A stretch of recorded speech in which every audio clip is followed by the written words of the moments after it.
welcome to Solve This Murder. I am your detective, Dani. And I am your crime scene criminal and witnesses, Bill. This is part 2 of the actor's assassination. In part 1, I took in a stage show in which the actress shot her on-stage husband. However, he appeared to be shot for real. After examining the stage, Dani realised it wasn't the prop gun that shot him, but a second shooter somewhere else in the theatre. From examining the trajectory of his wound, I went to look at the dress circle, where I found a secret stashed rifle. Rifles are big. This feels noticeable. Yeah, fair enough. And hey, you've noticed it. I don't know what silencers look like, but I hear they're not as effective as people think. Do rifles come with silencers? No, they don't. But We did hear a loud bang, I suppose. The bang was very loud. And you remember when it happened, it sounded like it was reverberating all throughout the theatre. So you weren't quite sure where the sound came from. Interesting. Right. Well, first things first. I didn't put my phone into one of the theatre cubbies when I came into the audience, so I've still got it with me, of course. So I quickly give Simba a call and say, hey, got something that I think you'll want to take away and dust over. Oh, what have you found? Gun. Gun? Big gun. Big gun? Yeah, do come. Simba says he'll be on his way. His uniformed officers are arriving. Lovely. And they'll take they can take the gun for examination when they find it. It feels like a good plan. Looking back, you do notice there's something else sitting beside the gun. Good, I would like to go further behind this curtain. You ruffle a little bit more through the curtain, and you notice that sitting beside the rifle, there's a small black notebook. Oh. It looks as if it's not neatly placed. It looks as if it's been dropped or discarded somehow. It's a few feet away, slightly open. Awfully convenient. All right, let's get out trusty pencil and flip it open a little more so I can read it. You get out your pencil. You put away the gun-touching pencil and you get out your specific notebook-touching pencil. I'm very prepared. Why didn't I give one to Matthias when I was telling him to write things down? You're right. And you have a quick look through it. You flip page after page, and there's clearly a theme with this book. Various pages are full of scribbles and nonsensical phrases, but a lot of them have photos of Chris Reffett cut out of newspapers. Oh, okay. Oh, wow, this guy's that famous. Newspapers, playbills, things like that. Some of them have the eyes crossed out. Oh, boy. Some of them have little stab marks on the photo before it was attached to the notebook. Charming. And you see a lot of ramblings and things. You see a few Mr. and Mr. Reffett with a love heart around it. Intriguing. And various things like that. It clearly has the flavour of a stalker's notebook. All right. Just to be clear, because yes, it might look like a stalker's notebook. It also bears striking resemblance to a very intense drama journal. So, just let's be clear.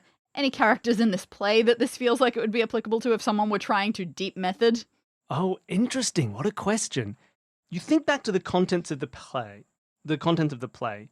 First of all, you note that these do specifically mention the name Reffett and Chris Reffett, so they're clearly about the actor. Thinking back, perhaps it could be from a mafia hit woman, but that doesn't make a huge amount. You're not sure. But then again, you're not an actor. Excuse me. I think that after passing with a high credit of course, in one of your Theatre community Studies college 101. You're good at everything, but you're not sure in this case. That's okay. I'm good enough to admit when I'm not sure. All right, that's weird and very clumsy. Like, this is odd that this would be here. Does it feel like I'm ruffling around behind this curtain? Does it feel like it is plausible that someone could have shot a gun while hiding behind this thing and have people not immediately notice? You look around the scene and you notice that this gun was hidden in the curtains right next to the door into the circle. And from where you're standing, if you prop the door open slightly, you can see quite a straight line from the doorway, if it's slightly open, straight down to the stage. It's not blocked by anything. The sort of the shape of the circle, the way it goes down a little bit, gives you a clear line of sight from where you are to the stage. I need to get this staff list from Matthias. These ushers have messed up bad. They have, I suppose. The man is dead. Someone's messed up bad. Their entire job is keeping the doors. Keeping the doors. Is there anything else that I should be doing here? Should I wait for Simba's people? Anything more? I'm sure that someone in their panic left a bag behind. But I'm sure there are a few things you could do. There's plenty of places to keep looking around the theatre. There were dressing rooms and a green room. Oh, yeah, and things sure. like I mean, that. specifically in this circle area right now. You have a look, and suddenly you hear a gasp behind you. Ooh. Oh my God, is that a gun? You turn, and you see a woman that you've seen before. Not Betsy, but Aliska. Prop manager. Not the prop manager, the wife of Chris Reffett. But if I keep calling her a prop manager, who knows what she'll end up telling me. For one thing, what if she agrees? Then I'll know she's lying. Of course. She says, what happened here? I wanted... Why are you here? I saw you go up, and I wanted to know what was going on, and if you were what was happening, and I. All right, look, cards on the table. I'm not sure you should be surprised to see a gun, but This doesn't make any sense. Wasn't he shot by Betsy on stage? Well, that's a little bit insulting to assume that Betsy did this. What do you think of her? No, You seem very predisposed to believe that that's what happened. I mean, no, I didn't. I wasn't. She fired a gun and Chris died. But there's another gun up here. Did somebody fire from up in the dress circle? I'm inclined to believe that more, yes. Have you seen Betsy? Look at her. And plus, that little stage gun, I don't know if it could do the sort of damage that something like this could do. I think that if Betsy had done this, there would be no death. You might be right. And it looks like definitely a powerful enough rifle to kill from here. Yeah, look, were you in the audience? I was not sitting in the audience, but I was backstage. Oh, I see. So no, that's just a no. Yes, sorry, yes. It's a no. But Right. I was watching from the sidelines.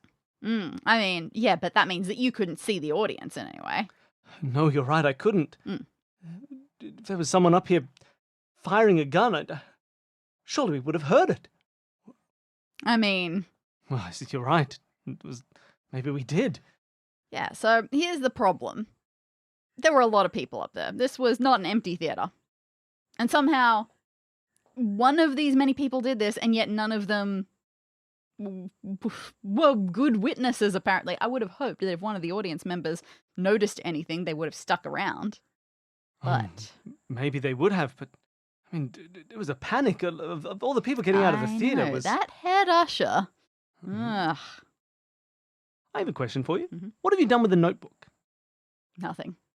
It's still on the floor there. That's what I said. I'm wait. Like, is there anything for me to do here? Should I wait for Simba's people to come and collect stuff?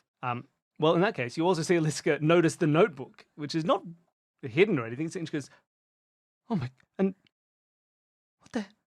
Did the killer leave this book? No. Oh, where did it come from? Nope. I'm sorry. I know you want to get involved, but you really shouldn't for the moment. You're in a state. You've had a great shock. You need to sit and be comforted by Matthias. Did he give you hot chocolate? No. Is he giving out hot chocolate? Yes. What the hell? You should have been first on the list. Go and demand to know why you weren't given any.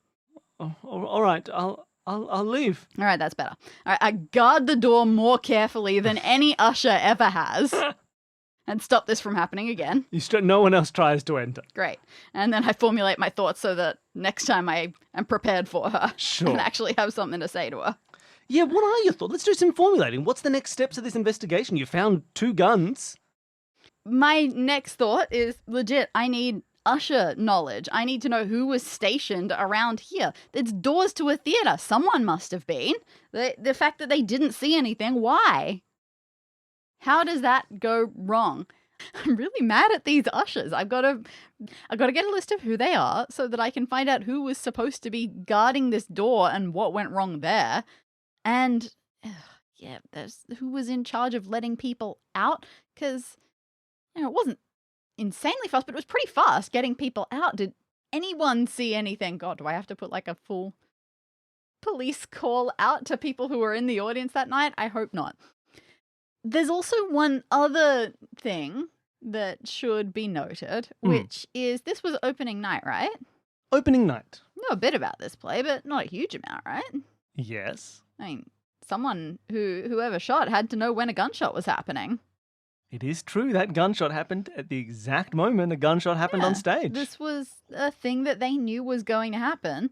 So random audience member number 5, while very suspicious, I'm not going to deny it, is unlikely to have the I don't want to call it the know-how. Sure. The knowledge? The know-what. Sure. I think it's just knowledge is the word you're looking for. In order to be able to successfully pull it off in this manner. And for people who don't remember, audience member number 5, he was Train wearing wreck. a top hat, he had a twirly moustache, and he was going the entire time. So he is very suspicious. His name was Lincoln. How ironic.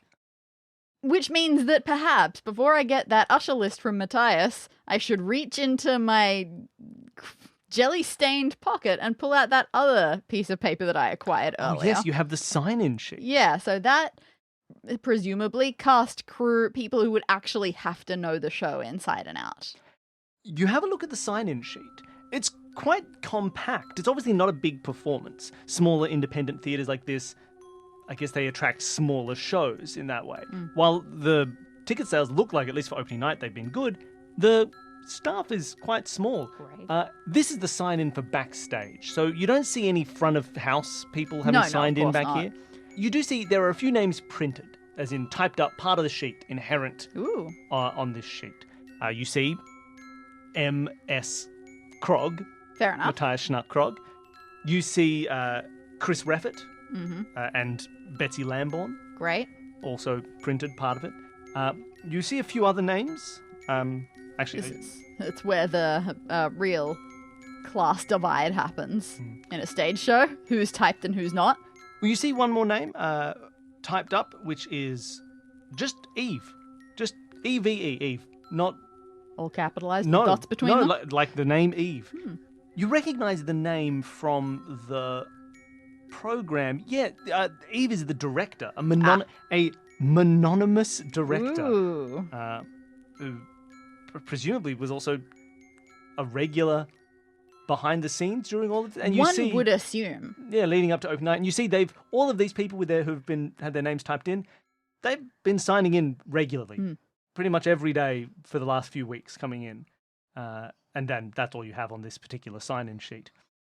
You see there are a few other people who you can find on your program. You see the stage... deep in the dark pages. Yeah, the stage manager is there. The one or two backstage people who are working flies are there. They're all there on the typed-in part of the sign-in I'm getting the sheet. impression that I'm not meant to consider them important.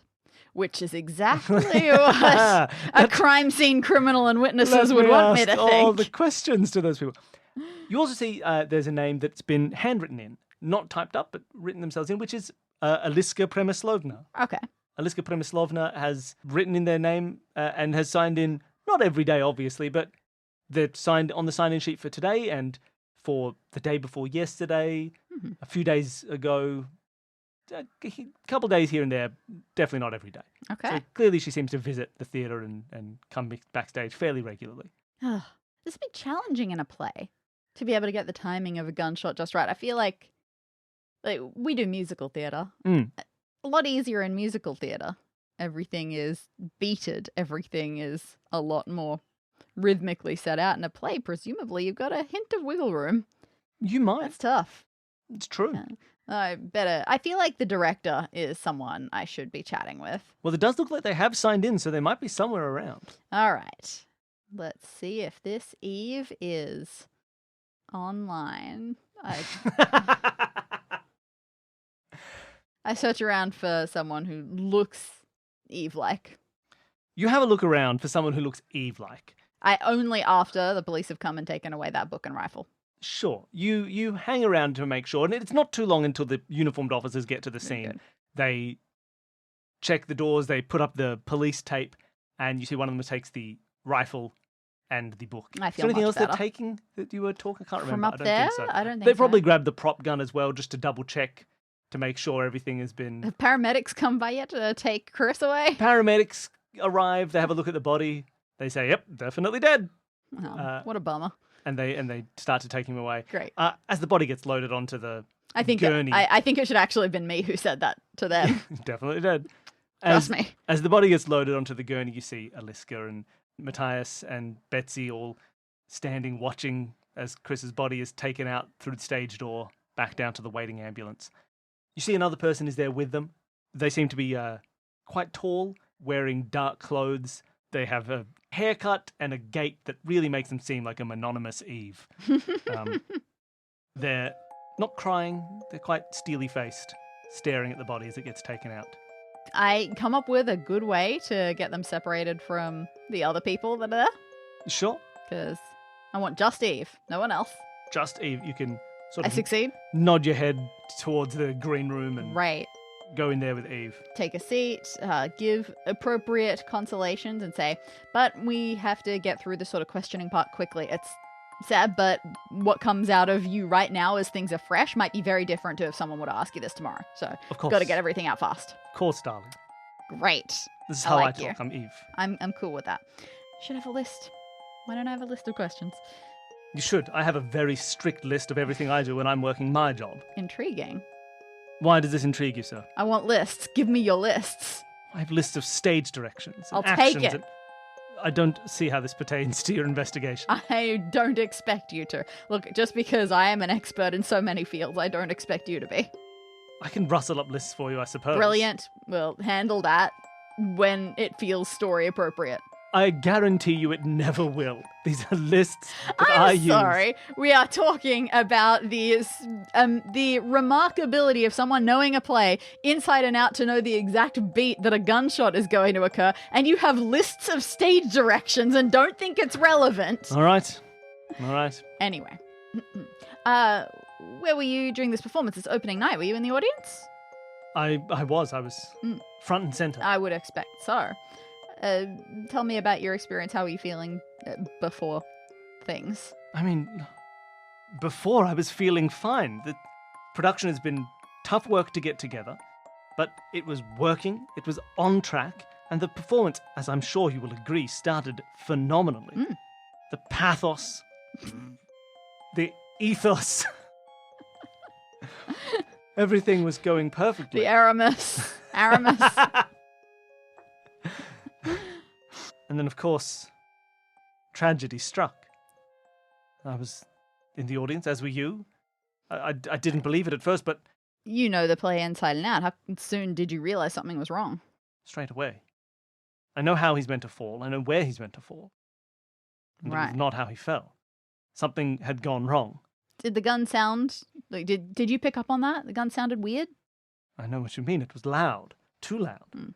Did you use the prop gun with blanks during the rehearsals, or the later rehearsals at least? We did, yes. Okay. The blanks, they're very safe. They're not even as powerful as the regular blank. They're for theatre. They're to get a sound, they're to get a small amount of spark, but nothing like you would use, say, for a Not- Civil War reenactment Sure. or something where you have open space. I understand we're in close quarters, but I saw straight away it didn't sound right. Looked fine. It didn't sound right. And then when he fell, it was quite clear to me that he had been shot. For real. Yeah, it's interesting, isn't it? Because he sort of fell back rather than back. Exactly. Back rather than stage back. You have an eye for detail. I appreciate this. Yes, he fell away from the audience. It was very clear what was supposed to happen. It's the line finishes. There's a second and a half of pause. The gun fires. He goes back 1/2 step, hits the fridge, slumps down, head comes forward. Every time. Line, shot, back, forward. Every time.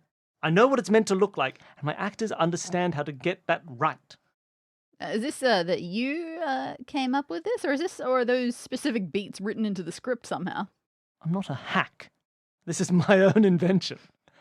The staging is where so- the director shines. The words... So if there's a detailed scriptwriter out there, it makes the director a hack. Gotcha. The words are there to give them to give the information, but it's the director that gives it meaning and emotion. Knowing when things happen and how and why, that's the art of the director. Mhm. And it's an art upon which I pride myself. Right. Okay. Now, this was opening night. I assume that for a theatre such as this and for a production such as this, you do a bit of advertising to certain groups. You try to get people to come along. Obviously, opening night, you'll have actors' family and that sort of thing around. Well, Yes. we've already seen that Aliska was here. Not in the audience, which is interesting. No, Aliska was not in the audience, but she's been to so many of these rehearsals. I'm sure she knows the details anyway. Mm. I'm sure she was bored of seeing it. But yes, we had our dress rehearsal just a few days ago. Invited family, friends. Oh, they came to the dress rehearsal. Yes. The final dress. That's still a little weird. Why didn't you want them at opening night? Look, some of them Or had would you call it a invitations. soft open? A soft open, yes, I that's how see. you'd call it. And for a lot of them, they enjoy it. It's more intimate. They get to see a finished product without needing to deal with all of the people. And but look, it went smoothly. It was fine. So tonight, as you went through the audience, people that you knew, or was this largely just miscellaneous public at this point? I mean, tonight it was miscellaneous public. Mhm. I pride myself on my ability to draw miscellany to the theatre.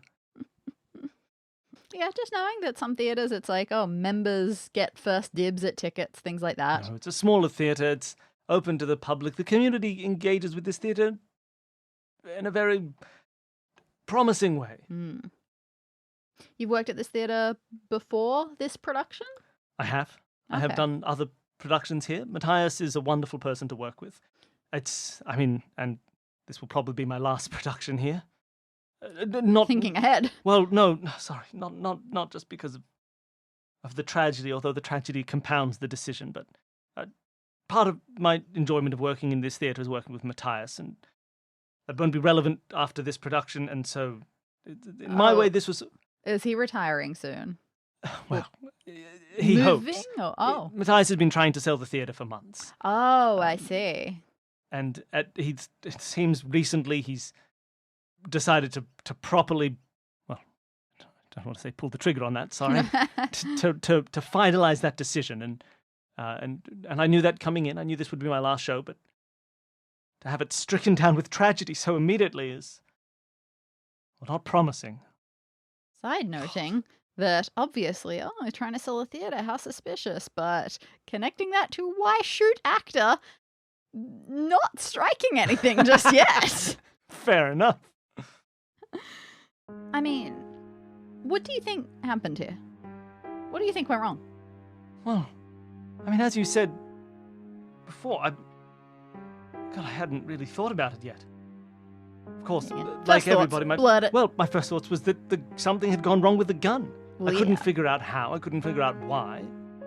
But it's the only thing that made sense. But you're right. The sound was loud, and he fell the wrong way. I mean, it wouldn't make sense.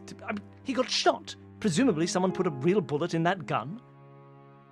And he got shot. And look, I know a lot about the theatre. I don't know what it looks like when a man really dies. I guess this was normal. If someone put a real bullet in that gun to get him real shot, why?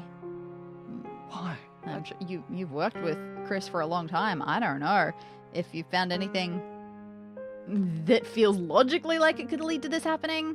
Oh, I mean, I don't know why anyone would want to kill him. He's affable. He's talented. He's a treasure of the theatre scene in this city. I've been a fan of his work for a long time. I was happy to have him on this project, and Betsy seemed to get along well. I know Matthias loved him. He trusted him. He talked business with him. He talked Wow, the theatre owner hanging around the production a lot. Oh, Matthias is very involved in these sorts of things. Do you always rehearse here as well? We have been, yes. Oh, wow, We that's booked very out the whole generous. space. I know. You can understand why I've been enjoying working here. Mm. But think I know why he needs to sell the theatre. And look, I know I'm sure he's had issues in his past. And had some scandal I can't remember years ago. And I'm sure someone else could tell you more about it, but I don't know who would want to hurt him. Definitely no one on this production. And just to get the dramatics and the theatrics out of the way, there were no jealous understudies or anything like that? No, not at all. I have my own... Perhaps I primed you. Any understudies? No, look. There were understudies, but I usually run with just my main actors. My understudies don't often meet the main actors. When I need an understudy, I pull from my existing troupe. We've worked together for 20 years, and usually they're working on their own productions, and they're easily able to step into productions that I make. I see. It's a system that is unorthodox, but works well for me. That seems like you have to do just twice the work a little bit. They do their own work. They catch up very well. They know my beats, they know my stories. Wow. I trust them to be able to fill in on short notice. Gotcha. And your head isn't racing through that possibility in the near future with this? This is not an understudy situation. I don't know how much you know about the theatre, but when an actor is shot to death on stage in your opening production, sometimes the show mustn't go on. No, I've seen a lot of TV shows where this very thing happened. Oh, TV. I wouldn't trust TV as far as I can throw it. My TV weighs 200 kilograms. Yeah, it's getting hard. It's getting harder and harder to do that these days. Mm-hmm. And they're smart. They run away when you try and grab them. Or they don't, because they're attached to the wall now. Well, also true. Anyway. Is this the sort of show, or is Chris the sort of person? Do you get fans showing up? I mean, yes. Fan clubs? Oh, look, we all have fans. I have a lot of people who've been to many of my previous performances. Chris himself is quite well known. I'm sure he has some die-hard fans out there. Betsy, well, possibly not so much. She's new to the theatre. Before this was to be her star-making role. Right. And is there a sort of process that the theatre goes through if fans come in, they might try to push their way backstage or anything like that?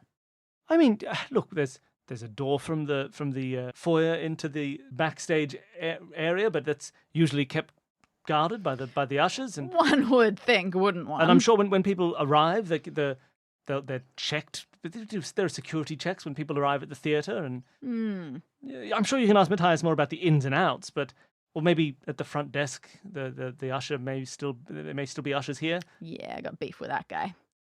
Oh, you know Jarek? Should I write that name down? Yeah, sure, why not? And possibly final question for now, unless I think of anything else. You don't notice any shady characters skulking around backstage before the show? Anything like that? Anything that caught your eye? Yes, I thought of that, but I didn't see anyone. I was in the wings from the start to the end of Act 1. I didn't see anyone strange by the prop table. And in terms of people skulking backstage, I mean, there's no one shady. I mean, Chris seemed a little disturbed before the production. He had something that he didn't want. I remember I walked into his dressing room. I saw he clearly like he was trying to hide something from me. Mm-hmm. But I don't pry in their private lives. If he has some strange personal thing he wants to hide, if he's looking at pornographic materials and didn't want to be caught, I don't think about it. Everyone's got their pre-show rituals. I don't. So, but other than that, I mean, it seems like he has been acting slightly evasive. Just today? No, for a few days actually, at least. Do you think that's important? Sorry. Look, I don't want to cast suspicions on anybody or aspersions or dispersion. I don't think that casting aspersions on the person who is dead is going to be too much of a problem. Look, I don't want to cast aspersions before swine. But... Look, my final question. When the theatre started evacuating, people started rushing out. What did you do then? Oh. Did you go out the doors and then go back? Well, I did. I ran out alongside the audience. To be honest, I was also a little spooked at first. A man had died, and I sort of got caught up in the wave of people and got outside into the foyer. We saw that it looked like the people in the dress circle had appeared to have left before the people on the ground floor, which seemed shocking, but they were definitely out the door before anyone from the ground floor came out. And then I found myself in the foyer, and I realized at that point, of course, that I should be backstage to find out what's going on, to help, to to see if anyone's called the police or anything. So I went through the door into the backstage area. The usher let me in. He saw who I was and allowed me backstage. And then I came and I saw Matthias was on the phone, and I saw you approach him. And at that point, I thought that you looked like you had things covered in terms of that. I made a hot chocolate for Betsy, and then I've made a terrible mistake. And this then is the worst thing I've ever done. And then I went back up to my spot in the green room. My chair is chuckling with me. All right. Well, I clap her on the shoulder. I let her go on her way. All right. I'm sure you've got lots of thought processing to do. I don't know what your next steps are, but neither do I. Take a breather. Yes, of course. Look, please do. I know you'll try, but do solve this one, please. I think if I don't know what happened here, it'll haunt me until I'm an old hag. Yeah, no worries, I guess. Thank you. Yeah, don't worry. Not a problem. All right.